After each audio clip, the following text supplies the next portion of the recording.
On a plus qu'une impression d'apprendre d'une manière beaucoup plus efficace. Il va être heureux d'apprendre. Et ce jeu, souvent, aussi réduit le côté anxiogène associé à l'apprentissage. Skill Me Up. Bienvenue sur Skill Me Up, le podcast qui développe tes compétences et celles de tes équipes. Chaque semaine, avec mes invités, on décode les éléments clés d'une stratégie de formation pertinente et petit à petit, on t'aide à construire la tienne. Je suis Delphine Moncorgé et je t'invite à me suivre dans ce nouvel épisode. Bonne écoute!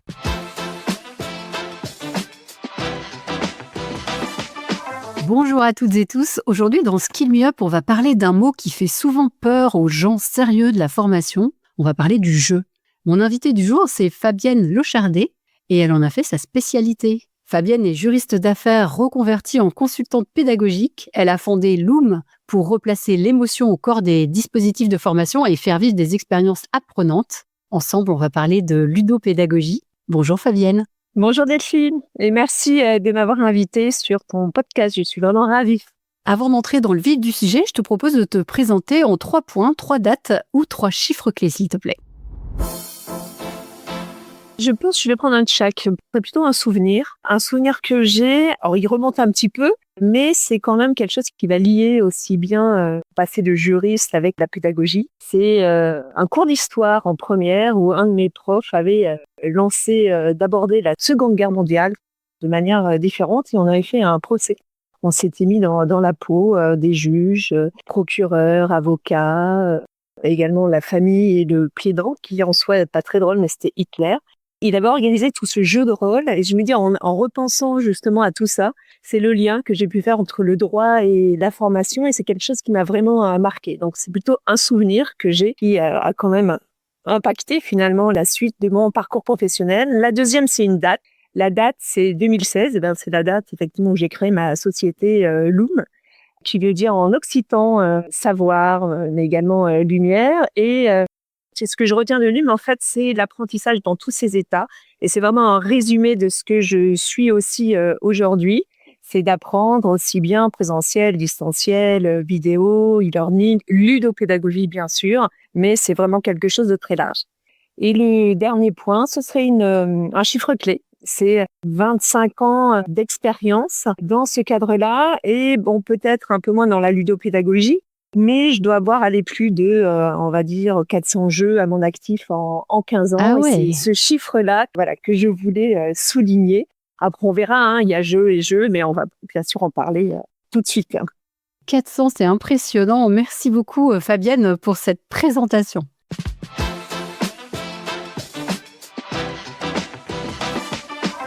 Alors Fabienne, la ludopédagogie, j'ai l'impression que c'est pas juste mettre un jeu au milieu de son module de formation. Est-ce que tu peux nous préciser qu'est-ce que c'est exactement de cette approche et surtout ce que ce n'est pas? Alors, la ludopédagogie, il y a plusieurs axes, on va dire, pour l'approcher. C'est vrai qu'on a souvent tendance à utiliser, ou plutôt à mettre derrière ludopédagogie plusieurs choses. Mais il y a des degrés dans la ludopédagogie. Je veux dire, il y a d'abord les activités ludiques, où on a cette dimension jeu, mais on est plus axé sur le plaisir. Après, on a vraiment le jeu en tant que tel, où il répond à 6 critères qui ont été identifiés par Karl Kapp, qui d'ailleurs a un site et je vous invite à aller le voir. Il y a des éléments indispensables pour qu'on soit en face d'un jeu. C'est l'objectif, des règles, un challenge, feedback, interactivité, mais aussi des émotions. Et à côté, on a aussi qu'on peut mettre en parallèle. Alors parfois, la ludopédagogie est aussi appelée gamification, mais ce qu'il faut savoir, là, on va ajouter des mécaniques de jeu à des activités qui sont non ludiques. Et alors pourquoi, à ton avis, si on a tous ces degrés-là, on voit pas davantage de formations en entreprise qui comportent, alors pas forcément tous les niveaux, mais un peu plus de fun ou de jeux dans leurs approches formatives en fait? Pourquoi les jeux, effectivement, bonne question, sont si peu employés? Déjà, il y a peu de gens qui maîtrisent aussi cette théorie des jeux où le jeu peut faire peur. Le terme en tant que tel fait peur. D'ailleurs, moi-même, j'utilise souvent activité. J'évite de parler de jeu, mais plutôt d'activité. Ce qui résume aussi bien, notamment en formation, ce que l'on va pouvoir faire, c'est mettre en action. Il y a plusieurs raisons, en fait, pourquoi on utilise peu le jeu. Déjà, on a l'impression de pas être sérieux, parfois, en utilisant le terme jeu. Il y a la peur aussi de pas tout maîtriser à un moment donné, que ça fasse trop de bruit, tout simplement. À part en vrille. Complètement. Et certains aussi bien, même chez les clients ou même le formateur, parfois, ou le facilitateur, encore plus de facilitateurs en termes de jeu, c'est de perdre du temps aussi par rapport au contenu de la formation ou du contenu que l'on a à traiter. Donc, c'est tous ces points-là, mais bien sûr, on a aussi une longue liste d'avantages que l'on pourrait mettre en face pour le jeu. Oui, bien sûr. Alors justement, toi, tu dis qu'un bon jeu, ça déclenche en premier lieu du plaisir, mais aussi de l'ancrage mémoriel. Du coup, est-ce que tu peux nous lister tous les avantages que tu vois et pourquoi c'est plus efficace, justement, qu'un bon PowerPoint bien animé? Alors déjà, ça effectivement, ça active le jeu, active les émotions et le plaisir. Je vais en citer que quelques-uns. C'est vrai que souvent les apprenants, ils sont déjà dans un état d'esprit détendu et positif. Et on a cette impression, plus qu'une impression, d'apprendre d'une manière beaucoup plus efficace. Il va être heureux d'apprendre. Et ce jeu, souvent, aussi réduit le côté anxiogène associé à l'apprentissage, comme la possibilité de faire des erreurs. Un des avantages, qui est pas moindre, c'est déjà une participation active. En tous les cas, il y en a tout plein. Si je devais les résumer, il y en aurait trois avantages, parce que le jeu, il est facteur quand même d'engagement et de motivation, d'où ce côté plaisir. 2, donc cet apprentissage ludique met quand même l'apprenant au cœur de son apprentissage. Il est social, collaboratif. Et après, ça permet de passer outre certaines barrières, notamment générationnelles, mais aussi la peur de faire des erreurs, de se tromper. Pour illustrer d'ailleurs le côté plaisir, même voire efficacité, c'est Volkswagen en 2009, alors peut-être que vous en avez entendu parler, ça s'appelle la théorie du fun, a mis en place justement des expériences, 4 expériences, pour changer la vie quotidienne des personnes. Et il a transformé des choses justement à faire comme un jeu. La première, qu'on conseillait d'avoir 30 minutes d'activité physique quotidienne, et là il a transformé les escaliers en touches de piano. Pour remonter à la surface, finalement le voyageur avait 2 choix, soit prendre les escaliers avec ses touches de piano, soit prendre l'escalator. Finalement, on s'est rendu compte que il y a quand même 66% des voyageurs qui ont renoncé à l'escalator pour choisir les escaliers, donc ce qui est quand même énorme.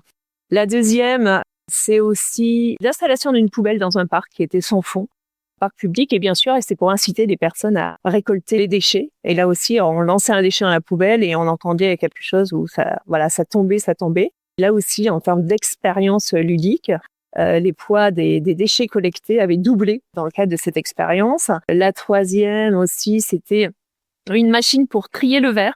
Là, ça donnait des points, c'est-à-dire qu'il y a des lumières et vous aviez un conteneur avec différents trous et des trous s'allumaient en fonction là où on devait mettre la bouteille et vous gagnez des points. Voilà. Après, je vais pas rentrer dans tout, mais c'est vraiment cette théorie du fun et se dire finalement pour la gamification, notamment donc rajouter cette dimension gamification, on doit avoir plusieurs éléments que l'on retrouve qui sont importants, notamment cette rétroaction, le feedback. On a aussi le challenge et une récompense. Et la récompense, c'est les derniers exemples, mais je vous ai pas donné, c'était dans les limitations de vitesse.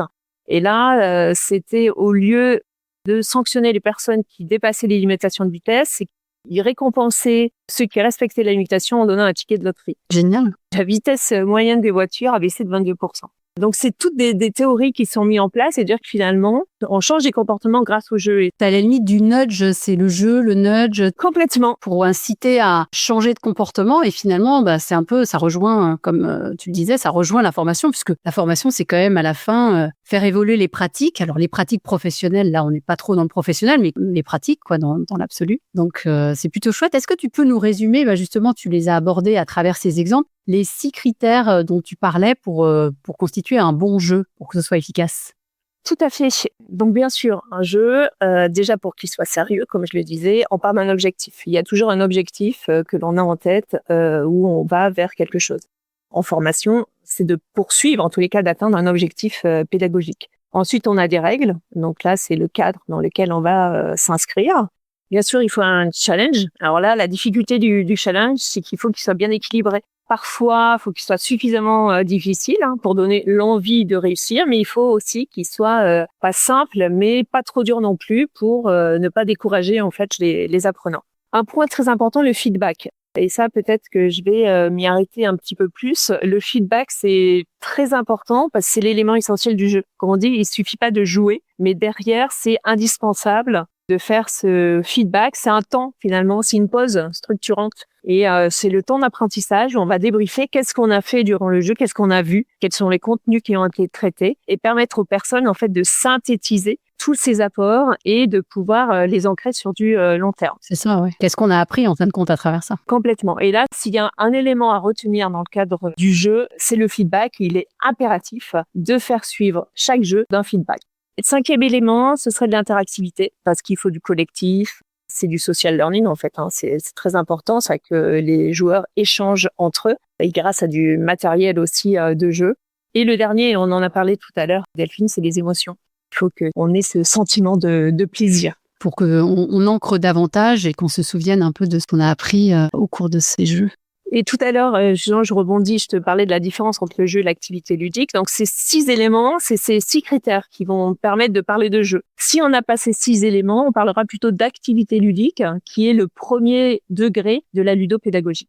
Ok. Et je reviens sur les objectifs. Les objectifs, est-ce qu'ils doivent être formulés comme pour les formations, en se servant de la taxonomie de Bloom? Est-ce qu'ils sont vraiment dans ce même cadre-là, ou pour le jeu, ça change un peu de définition? Oui, en tous les cas, moi, je l'utilise. Je prends exactement, c'est mon objectif pédagogique que je définis au préalable, et après, je construis en fait le jeu autour de cet objectif. Ce qui ne veut pas dire que mon objectif est aussi fermé, que je peux pas le bouger ou le faire évoluer, mais effectivement, j'utilise après tous les leviers, on va dire, de la pédagogie qui sont ancestrales et qu'on utilise encore et toujours.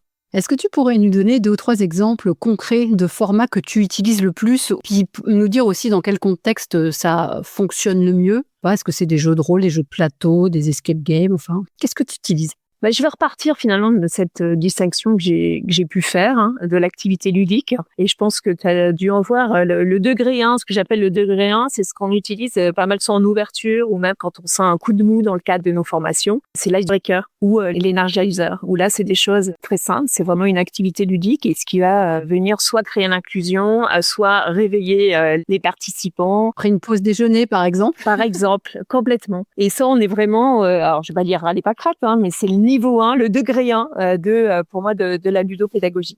Je vais prendre les 2 extrêmes et après je parlerai du milieu.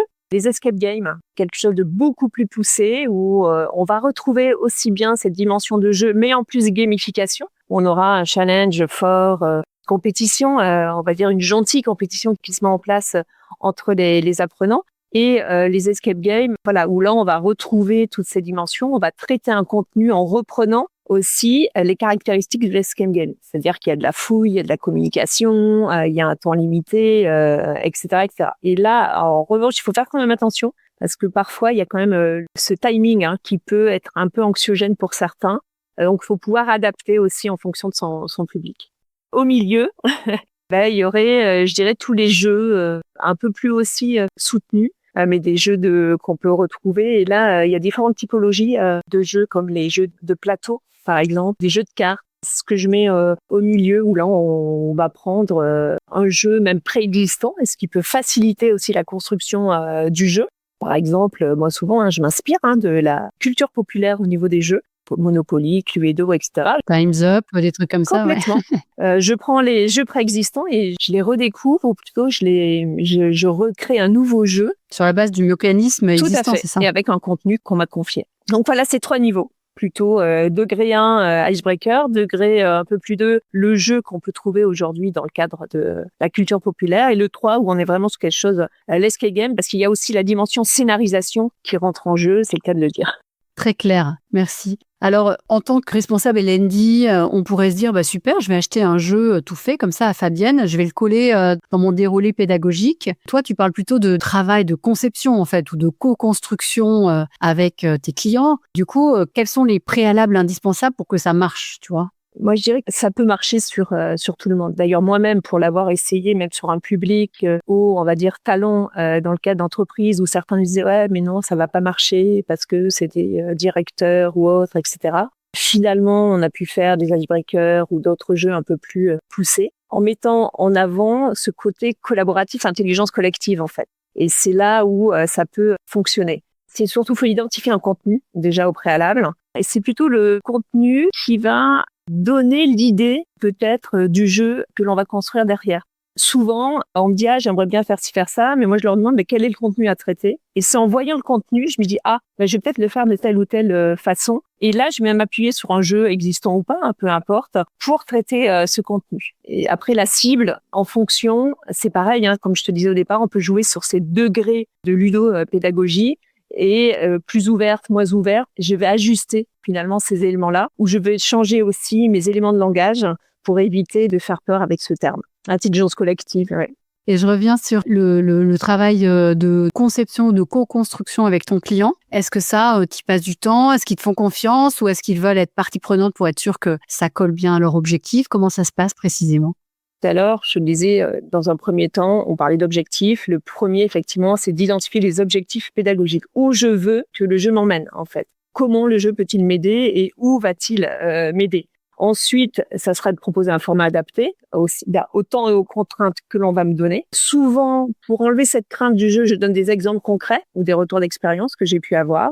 Après, ça dépend si l'animation est en interne ou en externe, mais en tous les cas, de créer aussi pas communauté, mais faire en sorte qu'ils adhèrent aussi bien leurs formateurs internes, mais aussi les clients qui adhèrent à ce type de jeu. Et bien sûr, et c'est là où on va co-construire l'ensemble des séquences ensemble. Ça, c'est indispensable pour beaucoup plus d'adhésion et surtout pour prouver aussi l'impact que le jeu pourra avoir. Alors, tu as aussi pas mal de messages d'alerte dans ton approche. Quels sont les pièges à éviter quand on veut se lancer dans la ludopédagogie? Est-ce qu'il y a des choses dont on doit tenir compte, justement? Est-ce que c'est pas fait pour tout le monde ou au contraire si, mais à condition de respecter tel... Ce serait les craintes des clients, j'aurais envie de dire. C'est vrai qu'on peut se trouver en face d'une personne réfractaire à cette ludopédagogie. Donc, je commencerai, moi, par écouter ses craintes avant de vraiment proposer quelque chose. De démontrer aussi que le jeu n'est pas forcément enfantin, mais ça peut être quelque chose de sérieux. J'irai vers un test et de commencer petit aussi. Pas forcément commencer par une usine à gaz, ça sert strictement à rien. Mais de tester et d'aller finalement crescendo au fil de l'eau. Du coup, ça me fait penser à tous ces clients qui rentrent par l'outil ou par la technique avant de parler d'objectifs. Or, finalement, c'est la même chose, que ce soit une technique d'animation de jeu, d'une modalité, plutôt qu'un outil. Il me faut absolument faire de la réalité virtuelle. Oui, complètement. Sans savoir si c'est adapté ou pas. Ça revient au même, en fait. Complètement. Ouais. Alors, tu formes des formateurs, tu conseilles des entreprises. Est-ce que tu pourrais nous raconter un ou deux projets où le jeu a tout changé, en fait? Est-ce que il y a eu vraiment une montée en compétences extraordinaire, une prise de conscience ou quelque chose qui fait que le jeu a provoqué ça et tu en es assez fier pour pouvoir le partager avec nous? Oui, j'ai un exemple en tête. Le client voulait changer son approche de la formation, qui était peut-être très plan-plan, mais il voulait vraiment bousculer cette approche. C'était un jeu de plateau. Les personnes se positionnaient de débutants à experts. Alors, c'était un acteur de l'assurance, pour pas le citer. Et donc, ils avaient des cartes situation avec des cartes dimensions. Ils devaient traiter la situation sous plusieurs dimensions qu'on avait prédéterminées avant. Il y avait une dimension juridique, une dimension pratique, une dimension, on va dire, sociale avec la relation client, mais aussi une dimension réflexe, c'est-à-dire quelles sont les questions que je dois me poser. Et une autre, c'était une dimension plus technique parce qu'il y avait des calculs à faire dans le cadre de ce contenu. Là, on en est fiers parce que c'était ce qu'on appelait un kit codev. Finalement, on a créé comme alors, il y a aussi la dimension codev parce qu'on venait de traiter une situation professionnelle, mais on cadre ce traitement dans le cadre de ces 5 dimensions. Et en fonction des dimensions traitées, donc les équipes s'affrontaient et posaient leurs cartes. Moi, je donne la réponse de telle et telle dimension. Et il y avait une bonne et mauvaise réponse ou un traitement plus ou moins ajusté. Et les cartes, il y avait des points dessus, ce qui leur permettait d'avancer et d'aller de une posture de débutant à une posture expert. Et ça a vraiment changé, et surtout que c'était des séquences potentiellement de 2 heures. Et là où on a été fiers, c'est qu'au-delà de l'animer au départ avec des experts et des facilitateurs codev, ils ont pu en interne s'approprier le jeu et après se l'auto-animer finalement avec leurs équipes dans le cadre de l'entreprise. Donc ça a vraiment fait un effet cascade et de pouvoir l'utiliser pas au jour le jour, mais de faire des séquences et de le faire en toute autonomie, voire même plus tard, c'était de créer aussi des cartes situation et d'enchaîner, de l'enrichir. De l'enrichir avec de nouvelles cartes. Ah, génial, super. C'est un bel exemple. J'avais un autre exemple auquel je pense, parce qu'on parle de ces jeux-là, ça peut être présentiel, mais ils peuvent très bien se faire aussi en distanciel.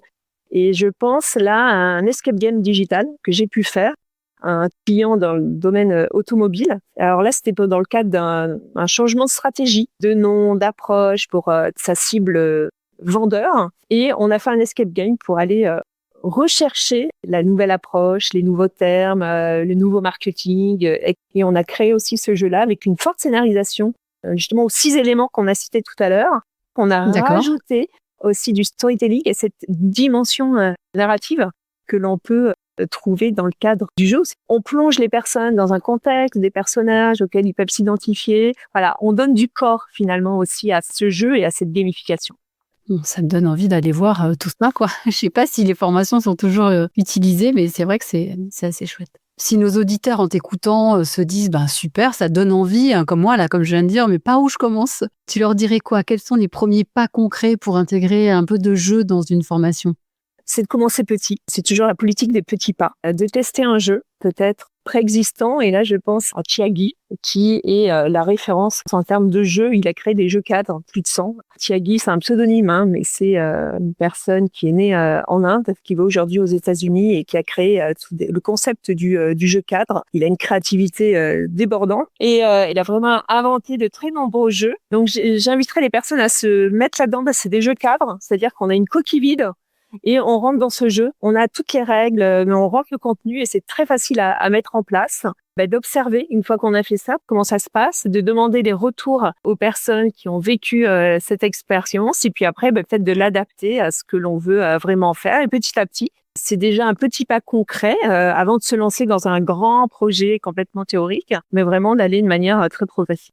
Donc, quand tu dis une coquille vide, c'est-à-dire que tu as tout le mécanisme du jeu qui est créé, mais tu le personnalises avec ton contexte, tes objectifs, etc. Complètement. C'est ça? Même contenu, il donne même des directives d'objectifs au départ.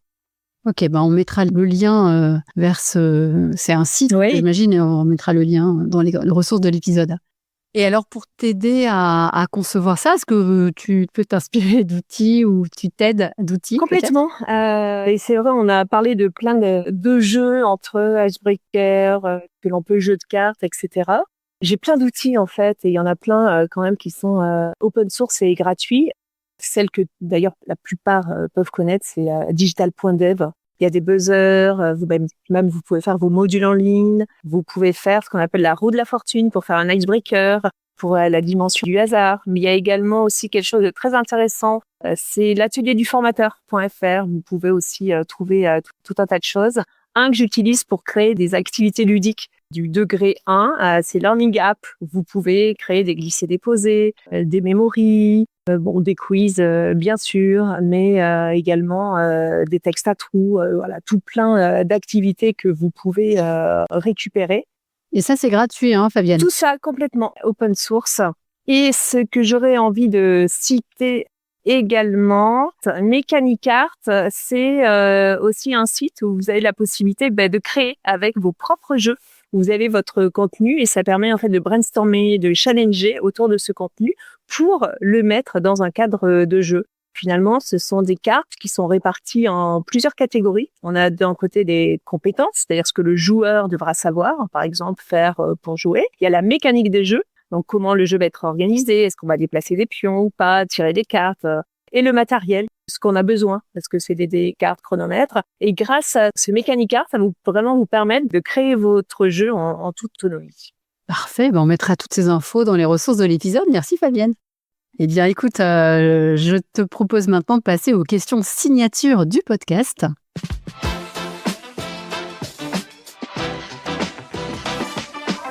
Alors, ma première question, c'est comment tu fais ta veille? Est-ce que tu vas chercher des nouveaux jeux? Comment tu fais là? T'en as déjà 400 à ton actif. Comment tu fais ta veille pour en trouver les nouveaux? Je vais pas dire que j'ai pas d'organisation particulière, j'en ai une, mais j'ai envie de dire j'ai plutôt un état d'esprit. J'observe beaucoup, j'écoute, j'échange, et dès qu'un sujet attire mon attention, je vais aller creuser finalement un petit peu plus ça. Donc ça peut être à l'occasion d'un salon, d'un échange de travail, mais ça peut être aussi d'un dîner, d'une pub dans la rue, de me dire tiens, je pourrais peut-être faire ci, faire ça. Voilà, tout est source finalement d'inspiration. Après, de manière plus traditionnelle, j'ai des abonnements, bien sûr, à des newsletters, d'autres revues, comme du style, je suis abonnée Digital Learning Academy, Sidologie, mais il y a aussi plein de livres blancs que l'on peut retrouver. Et en fonction d'un sujet, après, je vais creuser, je vais aller justement, je fais un peu comme on appelle le learning funnel, hein, et je vais aller acheter des ouvrages, je vais aller traiter le sujet plus en profondeur. Donc voilà, donc dès que j'identifie finalement un sujet, je vais piocher un petit peu partout. Et j'ai aussi, c'est là où je sais organiser, j'ai un dossier en fait, veille et contenu, où je glisse toujours tout ce que je peux voir et glaner au fil du temps. Et une autre chose, et je me mets quand même à l'ère du temps, c'est que j'utilise aussi aujourd'hui l'IA. Je me suis créé en fait des résumés hebdo sur des sujets de prédilection, donc comme j'ai autour des tendances de l'IA par exemple, mais aussi de la ludopédagogie. Et tous les vendredis à 14h, j'ai les tendances de la semaine qui ressortent et là je vais le regarder. C'est un peu en fait, comment on dit, une revue de presse finalement qui m'est faite chaque semaine. D'accord, et que tu as programmé. Super. Quelle est la formation qui a eu le plus d'impact sur toi et pourquoi ? Pas évident de répondre à cette question parce que je me dis que depuis qu'on a fini nos études ou notre formation plutôt initiale, finalement, on n'arrête pas de se former. Pour quelqu'un qui est dans la formation plutôt positif et de pouvoir dire ça, c'est vrai qu'on se forme régulièrement, mais celle qui m'a le plus marquée, ça a vraiment été un tournant dans ma carrière professionnelle. J'ai suivi en 2008 un certificat sur le management et l'ingénierie de la formation, l'ISG. Donc, ça a vraiment été un moment charnière où j'ai vraiment abandonné le droit, finalement, pour la pédagogie. Et ce qui m'a lancé en fait, dans tout ça. Et après, j'ai rajouté une dimension. C'est surtout la formation à la ludopédagogie et notamment celle de Tiagui que j'ai suivie en 2011. Ça a vraiment changé mon parcours professionnel, en tous les cas, réorienté. Si tu pouvais donner un seul conseil à un DRH ou un responsable formation, en lien avec ce qu'on vient de se dire, c'est-à-dire pour les inciter à insuffler un peu plus de jeux ou d'activités ludiques dans leur formation, ce serait lequel ? C'est, comme j'ai dit tout à l'heure, de commencer petit, déjà de s'intéresser à la ludopédagogie, d'aller faire une veille, d'aller voir ce qui se passe ailleurs dans ce cadre-là et quelles sont les évaluations qu'on pourrait retrouver autour de l'utilisation de la ludopédagogie et de voir en quoi finalement l'utilisation du jeu peut être bénéfique, efficace dans ce cadre-là au niveau de l'ancrage que l'on peut retrouver, de gérer ses résistances, d'aller voir ce qui se passe. Et finalement, on n'en a pas parlé, mais il y a toujours aussi cette peur de l'échec et de dire que grâce au jeu, on peut se tromper pour apprendre. Et c'est aussi un point très important. Et surtout de ne pas oublier de faire le débriefing de fin de jeu et ce fameux feedback pour ancrer et synthétiser tous les apports. Quelle actu récente ou prochaine aimerais-tu partager avec nous, Fabienne ? J'ai un événement à venir qui est le 2e festival de la ludopédagogie et des jeux de Tiagui. Ouais, ça tombe plutôt bien. Bon, il faudra attendre un petit peu parce que c'est le 13 et 14 novembre 2025 et ça aura lieu à Bruxelles. Mais c'est vrai que cet événement rassemble les passionnés de pédagogie ludique. C'est peut-être le conseil que je donnerais au RH pour se lancer, qui serait un peu réfractaire, d'aller voir ce festival et de découvrir justement toutes ces activités interactives. Et pour finir, est-ce que tu aurais une suggestion d'invité pour un prochain Skill Me Up ? Oui, bien sûr. Ça va être difficile de s'arrêter à une personne, mais j'aurai quelqu'un avec qui je travaille, Charlotte Defaille, qui fait Wake Up. C'est sa société, c'est Overyoung, qui est sur la transformation des entreprises autour du change dans le travail, ou futur du travail, etc. Mais j'ai envie de citer Marion Breleux, qui est en train de créer sa société autour de la certification, mais aussi qui fait beaucoup de fresques des valeurs républicaines. 2 personnes alors à recommander. 2 personnes, je suis gourmande. Et comme je les connais déjà, je vais tout de suite m'empresser d'aller les contacter sur tes conseils. Merci Fabienne. Alors, merci beaucoup pour tout ce que tu nous as apporté et pour la clarification que tu as pu faire sur les différents degrés d'activité ludique jusqu'au jeu, en fait, en passant par la ludopédagogie. Merci beaucoup pour ça. Merci pour tous les conseils que tu as pu nous apporter, les exemples aussi. C'était très chouette. Merci Delphine. Et j'étais ravie de pouvoir partager. Il y a tellement de choses à dire que c'est difficile de s'arrêter. C'est un peu l'objectif et c'est de tenir un peu plus d'une demi-heure. Mais voilà, on l'a fait. Donc, merci beaucoup. Et à très bientôt. C'était un plaisir. Au revoir. J'espère que cet épisode t'a inspiré. S'il t'a plu, pense à ajouter plein d'étoiles sur ta plateforme d'écoute. Et si tu veux booster ta stratégie de formation, contacte-moi sur LinkedIn. Rendez-vous la semaine prochaine avec un nouvel invité. D'ici là, abonne-toi, belle journée et à très vite.